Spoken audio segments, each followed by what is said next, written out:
The BMW X5 has always been a good choice for people after a sporty SUV. This new version promises to be just as good to drive as before, yet even more luxurious. But before we get into all that, let's first talk about the practicality.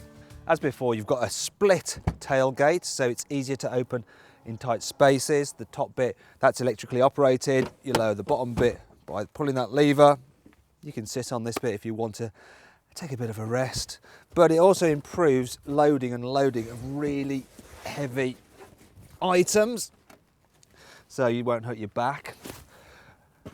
Also, because the car's run flat tyres, you don't need a spare, so you can actually use this area under here to store your valuable shopping.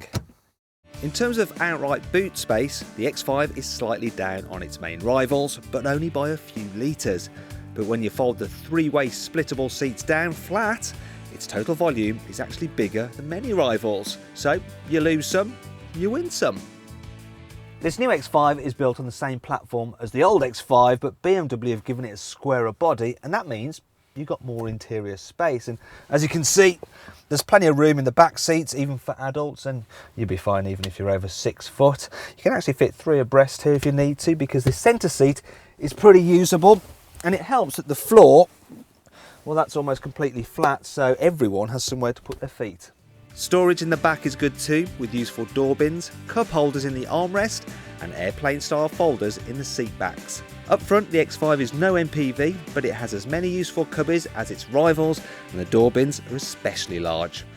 BMW has given this new X5 absolutely loads of standard kit. All models get the excellent 8-speed automatic gearbox, leather seats, which, yeah, believe me, they're very comfortable. You've also got Bluetooth for your mobile phone, there's DAB digital radio, there's iPod connectivity, there's a 20 gig hard drive for all your music, you get climate control, cruise control, there's parking sensors, there's xenon headlamps, and also a special SOS system which will automatically call the emergency services if you have an accident. The professional sat-nav with high-definition 10-inch display is standard across the range too. And it's now even easier to use, as you can input destinations at the swipe of your finger using the new iDrive's touch-sensitive pad.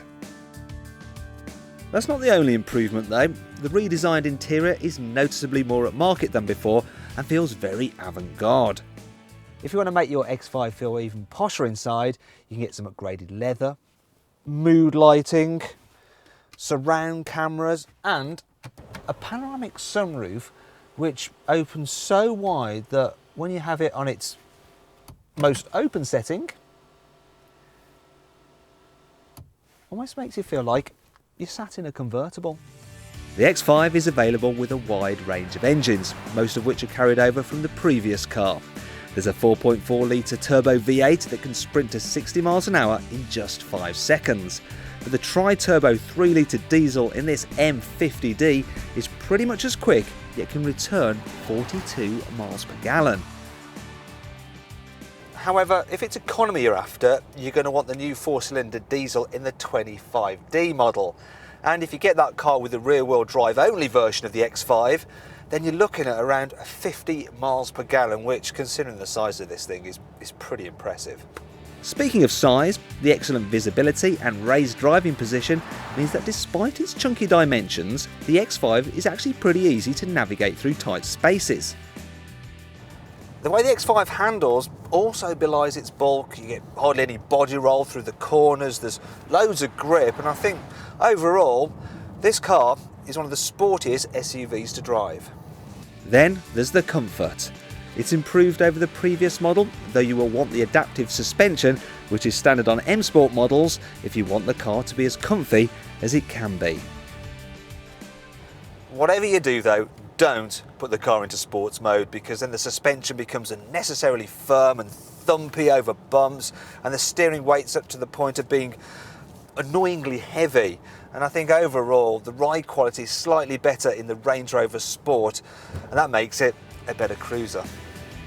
Speaking of which, the diesels in the BMW are a bit rattly compared to those in the Range Rover. So, to hide this, synthetic engine noises are played through the car's speakers when you accelerate. Thing is though, if you open the window and the sunroof and then you accelerate, you're going to hear what everyone on the outside hears, and it's...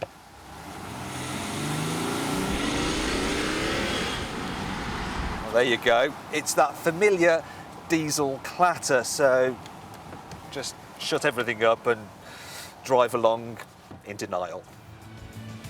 Also, while BMW generally has a good reputation for reliability, the previous X5 was the firm's lowest ranking model in the 2013 Driver Power Customer Satisfaction Survey.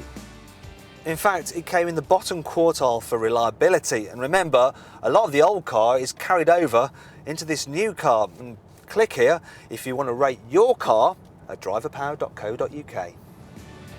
The X5's design could be an issue for some people too. Personally, I'm not a fan of the way it looks, and that's why I didn't bother to clean it for this video. Sorry. Finally, there's the fact that the X5 isn't exactly the best 4x4 off-road, but it's a great all-rounder on-road, and let's face it, that's where pretty much everyone who buys this kind of SUV is going to be using it. But is it the right car for you? Well, before you decide, you should check out our reviews of its key rivals, the Mercedes ML here, and down here for the Range Rover Sport. And don't forget to click on our logo to subscribe to the Carbuyer YouTube channel.